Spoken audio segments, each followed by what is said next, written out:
Um grande homem demonstra sua grandeza, disse Carlyle, pela forma com que ele trata homens de menor importância. Bob Hoover, um famoso piloto de testes e de shows aéreos, estava retornando ao seu lar em Los Angeles após um show aéreo em San Diego. Conforme ele descreveu na revista Flight Operations, a cerca de 100 metros de altura, os dois motores, de repente, pararam de funcionar. Através da destreza de suas manobras, ele conseguiu pousar o avião, que ficou bastante danificado, apesar de ninguém se machucar. O primeiro ato de Hoover após o pouso de emergência foi inspecionar o combustível da aeronave. Conforme ele havia suspeitado, o avião de hélice da Segunda Guerra Mundial que ele havia pilotado havia sido abastecido com combustível de avião, ao invés de gasolina. Após retornar ao aeroporto, ele pediu para ver o mecânico que havia realizado a manutenção em seu avião.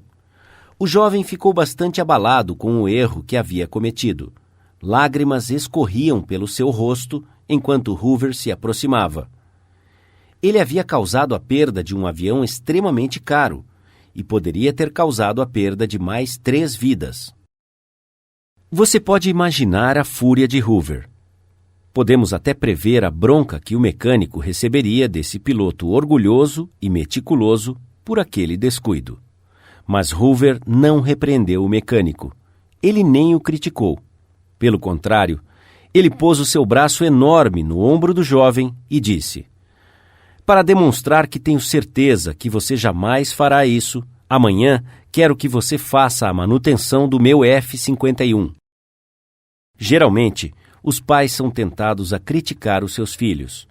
Você esperava que eu dissesse, não faça isso, mas não o farei. Eu vou simplesmente dizer.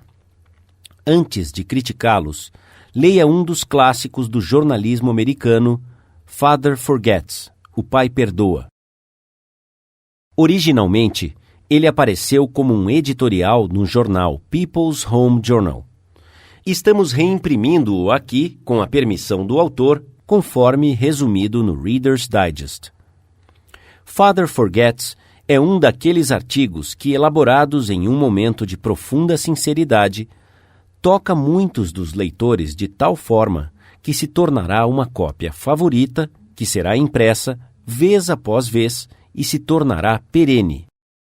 Desde o seu surgimento, Father Forgets foi reproduzido, escreve o autor, W. Livingston Larned, em centenas de revistas, jornais de empresas e em jornais em todo o país. Foi reimpresso quase que extensivamente em diversos idiomas estrangeiros. Eu, pessoalmente, dei permissão a milhares de pessoas que queriam ler o texto em escolas, igrejas e plataformas montadas para palestras. Já apareceu no ar em inúmeras ocasiões e programas. Curiosamente, periódicos universitários já o usaram, e revistas do ensino médio. Às vezes, as peças parecem se encaixar misteriosamente. Estas certamente encaixaram. O pai esquece. W. Livingston Larned. Escute, filho. Eu estou dizendo isto enquanto você dorme, debruçado com a sua mãozinha debaixo do seu rosto e os cachinhos dourados, molhados de suor e grudados em sua testa. Eu entrei no seu quarto sozinho. Há apenas alguns minutos, enquanto estava sentado na biblioteca lendo o meu jornal, fui invadido por uma onda de remorso sufocante. Sentindo-me culpado, vim para ficar ao lado de sua cama. Eu estive pensando sobre algumas coisas, filho. Fiquei bravo com você.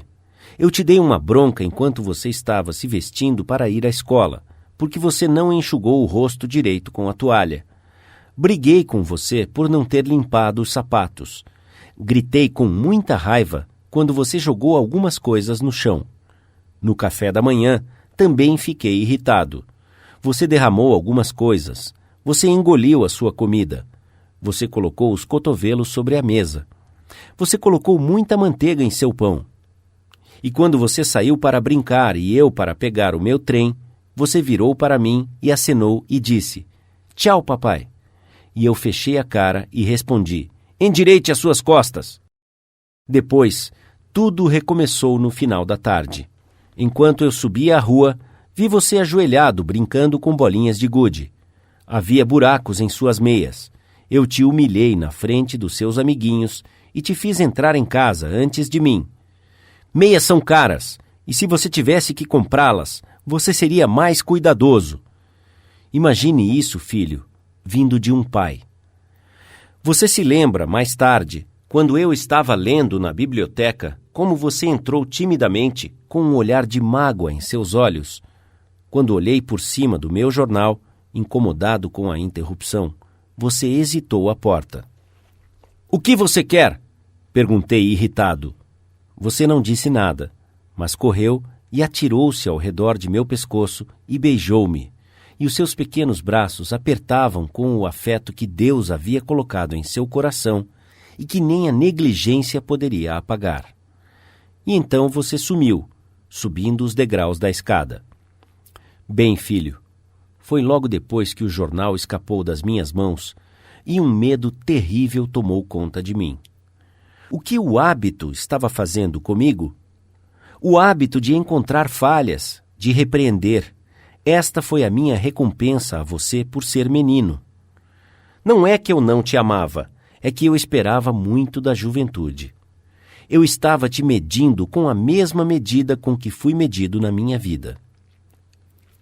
E havia tanta beleza, bondade e verdade em seu caráter. O seu pequeno coração era tão grande quanto o sol amanhecendo por sobre as colinas extensas. Você demonstrou isso pelo seu impulso espontâneo de entrar correndo e me dar um beijo de boa noite. Nada mais importa hoje à noite, filho. Eu vim ao lado de sua cama no escuro e me ajoelhei ali, envergonhado. É uma tentativa um tanto inútil de arrependimento. Eu sei que você não compreenderia essas coisas se eu te contasse enquanto você estivesse acordado. Mas amanhã eu serei um pai de verdade. Serei o seu amigo. Sofrerei quando estiver sofrendo. Darei risada quando você rir. Morderei a minha língua quando vierem as palavras de impaciência. Continuarei a repetir as palavras como um ritual. Ele é apenas um menino, um menininho. Infelizmente, eu te vi como homem. Mas, filho, agora, quando te vejo debruçado e cansado em seu berço, eu entendo que você ainda é um bebê. Ontem você estava nos braços de sua mãe, a cabeça em seu ombro. Eu fui muito, mas muito exigente. Ao invés de condenar as pessoas, vamos tentar compreendê-las. Vamos tentar descobrir por que elas agem da forma que agem. Isso é mais lucrativo e intrigante do que a crítica. E gera empatia, tolerância e bondade. Conhecer tudo significa perdoar tudo. De acordo com o Dr. Johnson, o próprio Deus não propôs julgar o homem até o final dos tempos. Por que você e eu o julgamos? Princípio 1. Não critique, condene ou reclame.